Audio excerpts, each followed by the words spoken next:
My name is Cameron Liu with TSOA, the School of Architecture. I'm here with Zack Aders. Could you introduce yourself? Sure. I'm an architect in New York and a senior vice president at the New York City Economic Development Corporation. We know that you work for public sector.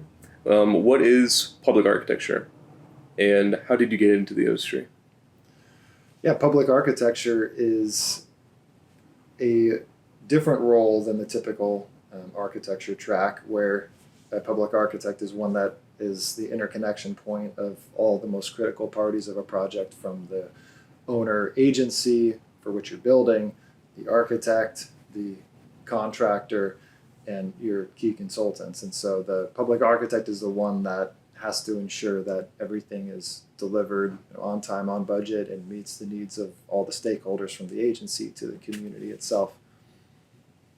How I got into it. So I worked for a few different architects that work a lot in the public space. However, it's a hard line of work to build your entire practice on. So you'll have your private projects that often pay the bills more than the public ones, and you have the public. So even if you're in one of those offices, you have a limited amount of time to really devote to those public projects. So there were some folks that had graduated a little bit after me or before me at Columbia that worked with the Department of Design and Construction that I got to know, and they brought me in there, and then from there went to the EDC, and the rest is history, I guess. You say that you have a limited amount of time to work on the public projects, but you have over $1 billion worth of public projects. Well, that was whenever I was a younger person at working for architecture, like actual architects. But now that ever since I've been was at the DDC, which is an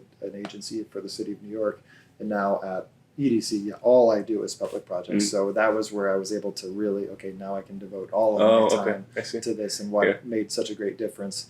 Even though, and it's the key difference is that I'm not the one designing, I'm not the one ideating, over the drafting software these days.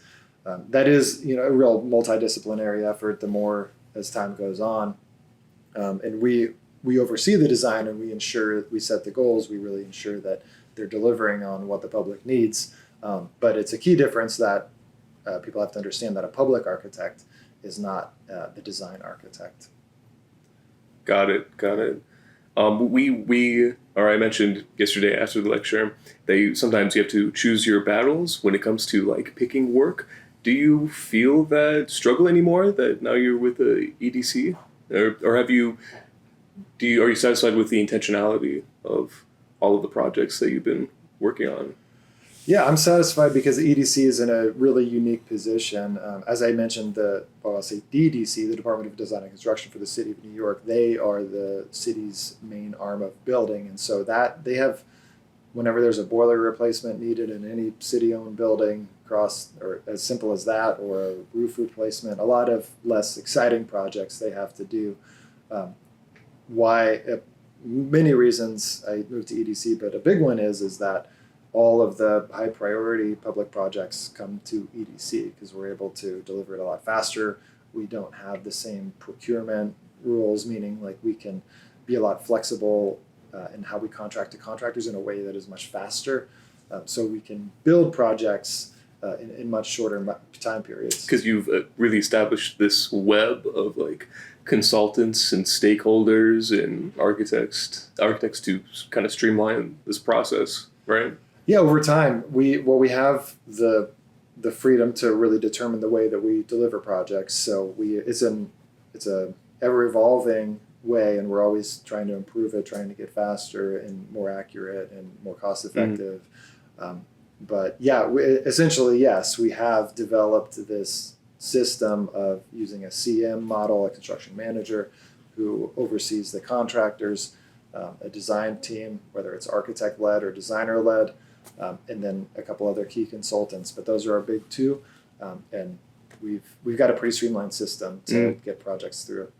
And then you mentioned something yesterday on the lines of, if you are working 1 year at one firm and then 1 year at another firm and 1 year at another firm, you really only have 1 year of experience. Does that kind of go with what you're saying about this interconnective communication between different agencies and really specializing in that particular firm or position? Well, it was my greater point was that, and I think it would apply to any industry and any job that, if you maybe let your impatience get the best of you and keep chasing something better, Mm-hmm. you miss out on going through those battles that you have to go through whenever you're on a project for a long period of time, because projects don't happen overnight. They're, depending on the scale, most projects are multi-years long between design and construction. And unless you are committed there from start to finish, you really miss out on all of those battles that really cut your teeth and carve you out as a person. Yeah, and the evolution of a project and all of its milestones. Yeah, if you leave too early, you won't see those milestones. Yeah. So that's interesting. Or if you start too late, then you're jumping in and you don't know the background and the history. Like you may come to an office and just work in construction administration on a project, but you don't have all of that institutional knowledge of everything that went into it. So you're really disadvantaged. So I know a lot of architects really do value and try to get that start to end project experience, but it's even more powerful than I think people who respect it give it credit for. And probably another reason why architects, when they get into the field, even out of a graduate program, feel so green. I've been told the majority of what you know or learn as an architect is after school, which is equally worrying and exciting. Yeah, I know that's a point of anxiety for a lot of students, and it was for me whenever I was a student. Looking back on it, and as I graduated from undergrad and went into grad school, and I did the longest track you could do, the 4-year undergrad and the 3-year grad, because I really liked academia and I liked carving that craft of how you think and how you translate problems into solutions. But that can be anxiety inducing whenever you're a student and you're thinking, okay, I got to jump into the world and I don't know how to put together a drawing set or draft in CAD. But as I try to encourage students to try not to worry about that. The technical skills come fast. The thinking skills is something that you don't get so much opportunity after school to really hone. So I find a value in that. I think finding your craft and how you translate, personally, how you translate problems into solutions is really valuable and something that's hard to continue to refine after you get out of school. And in terms of being green, everybody's going to be green. Even people that have been in practice for a few years that are a little bit ahead of you, they're still green. And the one of the, I think, beautiful things about our profession is that it's kind of undisruptible in the sense that you can work in construction architecture for 50 years and have a lot of expertise, but there's still a lot you don't know. And so if you're growing up, doing the commercial, you don't know anything about residential, or many other differences. So it's a profession that you cannot just exhaust, get over, figure out overnight. And I know a lot of young professionals still have that anxiety after they even go into the workforce, because then they see people a few years older than them who are, acting like they're so expert in what they do, but they're just a year or two ahead. And you got to keep that in mind. Okay. So my advice to try for younger people is to, as much as you can, try to find a position where you're under someone that is much more senior, not somebody who's just like a few years ahead of you, and you'll get a lot more out of it. What is the biggest difference between public architecture and private architecture? Because you've done both. Yeah, the people you work for is the biggest difference. I mean, there's so many. I guess I'll start with the clients and the stakeholders is completely different. Private, you have your owner of whatever piece of property that is. Usually, that's the only stakeholder you have.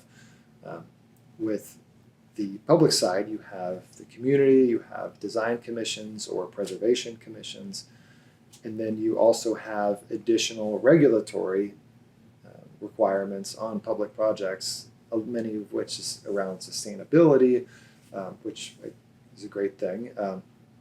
Others are more challenging for project timelines, whenever it comes to financial oversight, which is also essential because nobody wants to waste public funds. However, that is our biggest challenge in terms of getting contracts done and getting projects off the ground. Is even when the city will appropriate budget capital funds towards an agency and then towards a project, we still have to show how we're going to utilize that funding in order to get what's called a notice to proceed to actually do the work. So there are a lot of hurdles. It's an unnecessary or a necessary. I don't want to say evil, but it's a necessary real road bump in the process. Mm. So on the private side, you clearly don't have that. There's a lot less transparency. You are kind of at the owner's. Ideally you have a good client and a good owner, but a lot of times you don't, and you're unfortunately just subject to however they are as owners. I see. Not like boards and committees that often drive agencies. Are private clients more spontaneous and kind of erratic with their decision making? I mean, we're not going to say you don't find that on the public side, but yeah, that's a famous frustration for architects with a lot of private clients is they can change their minds quickly, especially if financial plans don't work out well. I'm always surprised at how and proud of how organized we are whenever I hear from architects how sophisticated their clients are in terms of mapping out like actually what they want from the architect, whether it's BIM requirements or just what deliverables you're going to do between the beginning and end of design. A lot of times that's really ill-defined. A lot of times architects work without contracts for long periods of time, and that's an unnecessary, unfortunate reality of the business that I hope changes. For security? For financial security for the architects, so many times they just don't end up getting paid. Yeah, that is unfortunate. Oops. Sorry. You went to ASU for your undergraduate. Did the desert landscape inspire any of your work over in the East Coast or New York? Clearly it's a different landscape, different climate. But what I take away a lot from the desert is the extremes that you have here and how you deal with that. We learn a lot about xeriscaping and the preservation responsibility with taking care of your water. I think that is inspiring from a sense of being really resourceful with your designs and how you manage temperature, manage water, manage sunlight, and seeing some of the architects here really push the envelope on trying to make passive cooling structures here in the desert, I think is always inspiring and great to see people really trying to drive that forward. I'd love to talk about the circular design and construction guidelines. It was roughly 3-4 years ago. Myself and some others at EDC have been really interested in circularity, particularly this group that's what's called Innovation Industries, where they're really bringing in industries into the city of New York to develop our jobs and economy and strengthen that. And we've and then one of them actually is a student from GSAP as well at Columbia, architecture trained and now in the industries innovation field. And we were really interested in material reuse and circularity, and we started out, we wanted to implement it in everything that EDC does, from the industries that we promote to the actual projects that we develop, like what I do. And we started out by interviewing architects who we figured, okay, great, there's architects out there that have some experience in that, or at least they advertise that they do. And we were able to get some great conversations. However, it became quite clear, and this is in 2021, 2022, somewhere there, that everybody's really interested in it, and we've all, even on our projects, found ways, limited ways to have material reuse opportunities. However, nobody had really done it on a project-wide systematic scale. And the more architects we talked to, the more it really became clear that nobody has this expertise that we're really looking for, because we wanted to take a whole project approach where we're thinking about circularity from the beginning, and how do we ensure that we maximize principles of circularity? How do we measure that? How do we track our progress, and know what we're delivering at the end of the day? Are we actually achieving our aspirations or not? So these are all these questions that we sought out to answer. So luckily we have some funding that we were able to use to bring on Jacobs as a consultant to help us do the research to build out those guidelines. And so we worked for about a year with them. We interviewed a lot of basically every architect across the world and that has experience and that has a really substantial experience in circularity, and much of them are concentrated around Northern Europe, particularly in Denmark, where they're very much on the forefront of materials reuse in large-scale applications. And we got a lot of great conversations understanding their tactics as architects, how they worked with owners, and over time built out this series of recommendations and guidance for your three main bodies of a project: your owner, your designer, and your builder. And these guidelines take a whole project life cycle, and we have direction on each phase of design, and how we start by understanding what we have in the project, in whatever specific project, what resources you have, how we intend to try to use those resources, how we plan and actually design that and specify it to effectively build or reuse or whatever measure we're doing, and how we're going to track it during construction.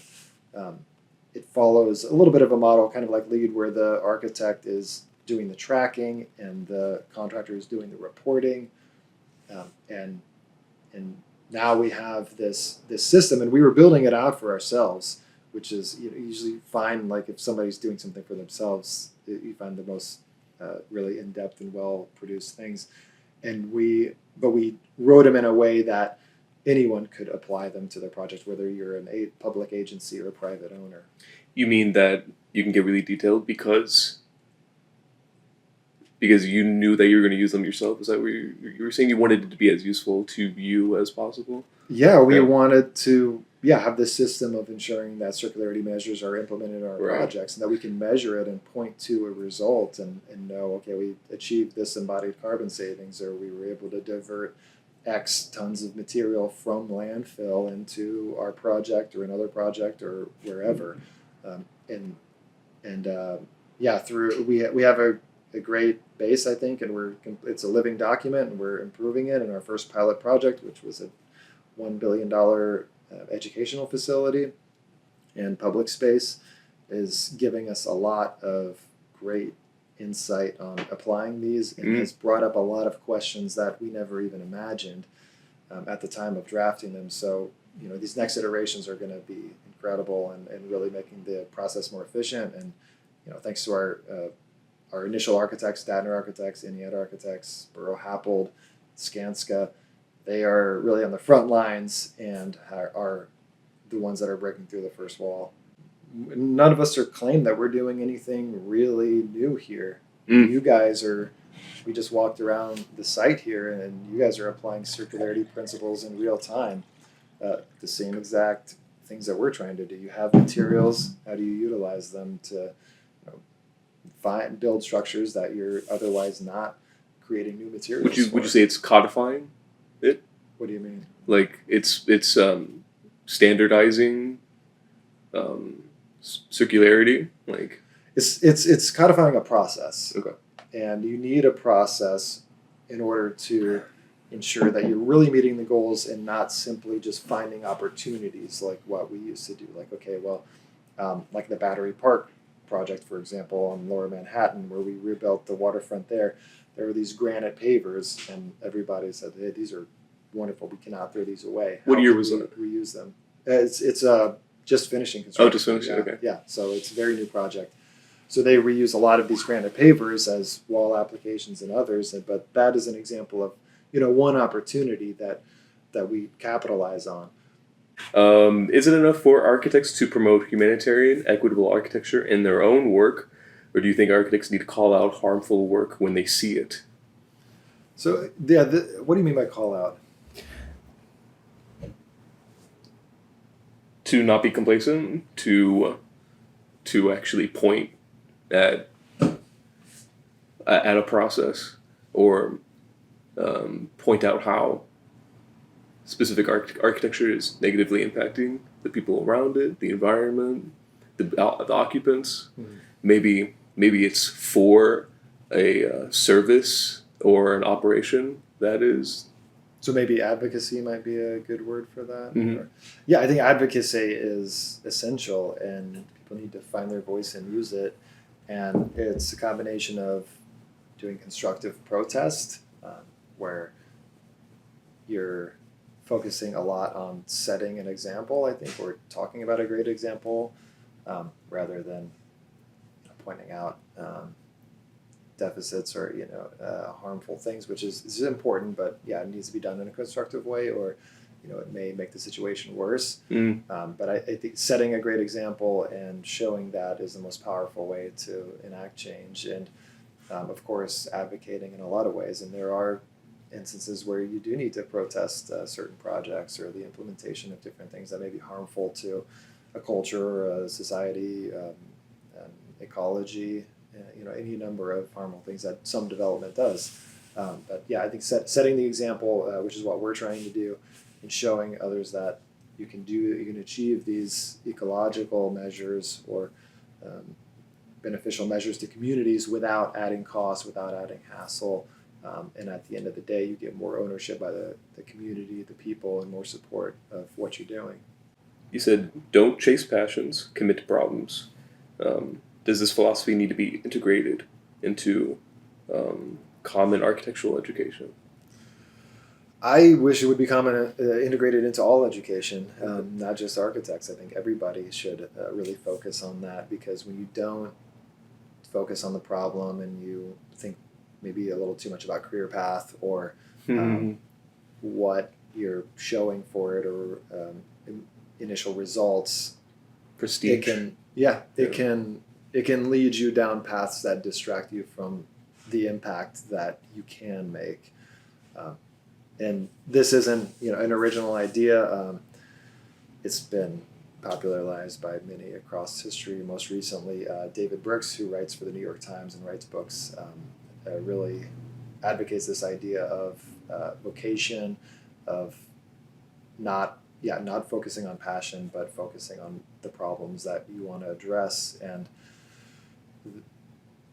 as I think about this, you realize that takes a lot of pressure off the individual, because if you are a young person and people are telling you need to find your passion, that puts a lot of pressure on you, because you have this blank page that you need to fill up with something that you need to look inside yourself. And many times you just don't have the world experience to find that inside. And that's normal, and that's great, because you need to go out there in the world, work on these problems, and that's where you develop it.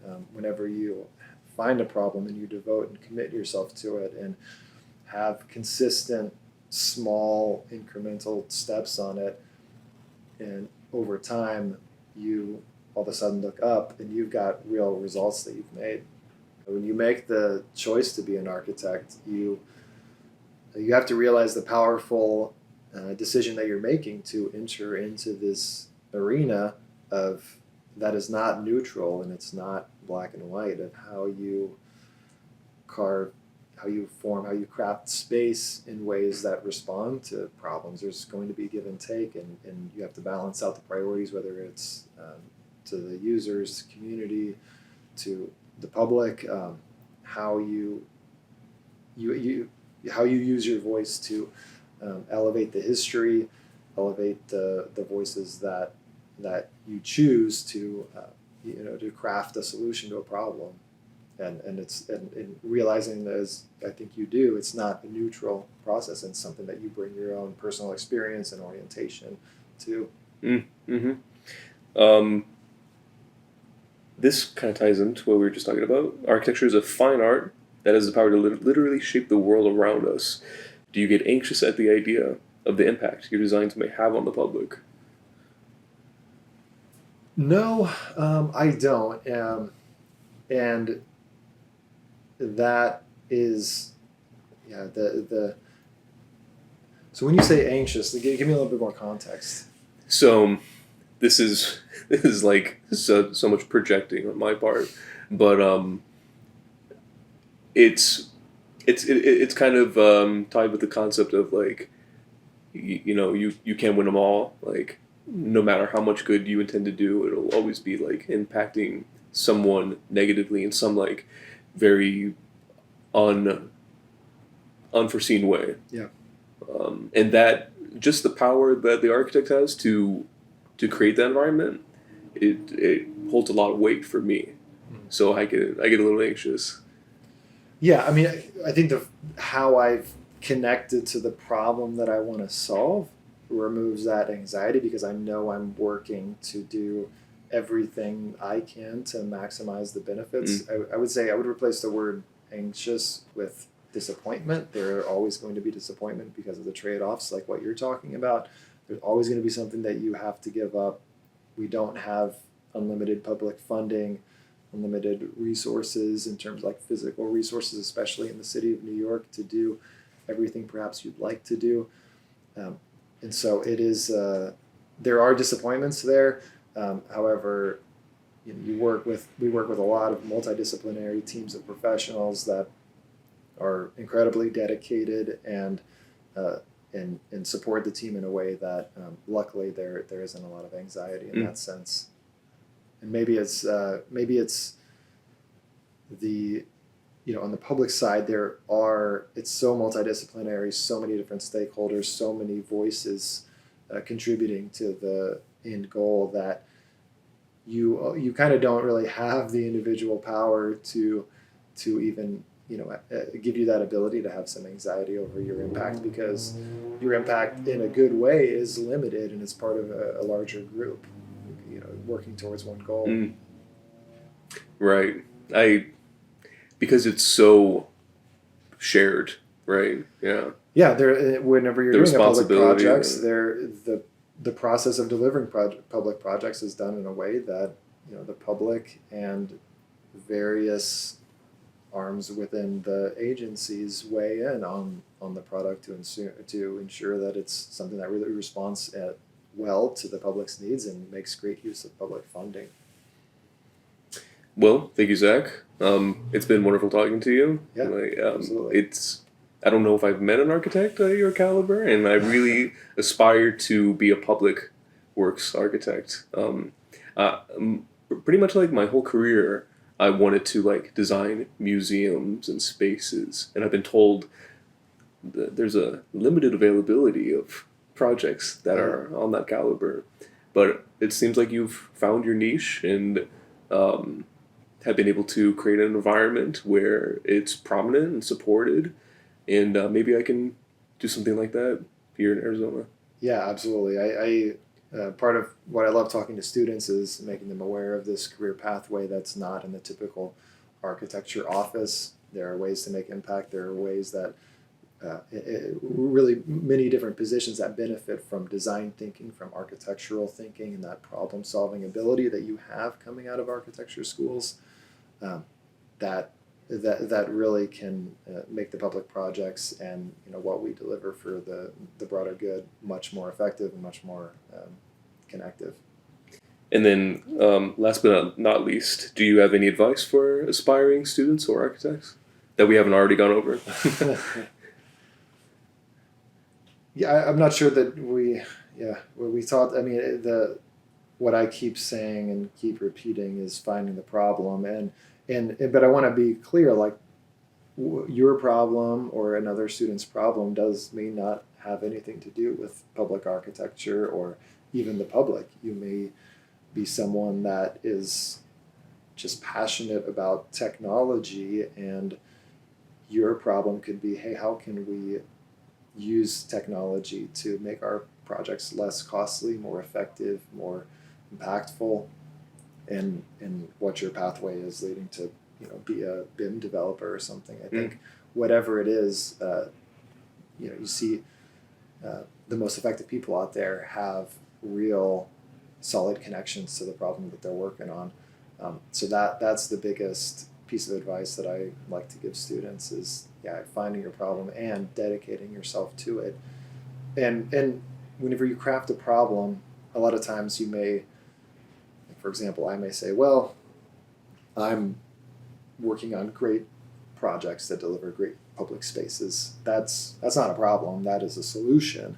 And you got to really dig deep to find that problem. And as I said yesterday, and it's never something that my problem that I'm working on now is not something that I knew coming out of grad school or anything. I had to get there, and I had other ideas and problems that I was working on. But for me, the passion to work on public projects that face the public and benefit the public, the experience of doing that over time had led me to the realization that it is ultimately an economic problem, and so economic mobility for every person is the most distilled version of the problem that I like to work on, and my solutions that I work on towards that problem are building these spaces that folks can use, and like libraries, being able to use as free resources for internet, for information to develop yourself. Also public spaces that inspire, that create places to use, and some places that cooling centers, places that people that are maybe in all kinds of different types of housing can benefit from. And ultimately that's something that can enable people to have that space to develop themselves and find that upward economic mobility. I really admire the idea of identifying oneself with the issue and not with the solution. Like what I do is I'm the problem solver. Yeah, as architects, we focus on the solution, right? Like that's our translation. But I think whenever you're thinking about what you want to do after school, the intentionality, identifying like, hey, what is the problem I'm really wanting to work on?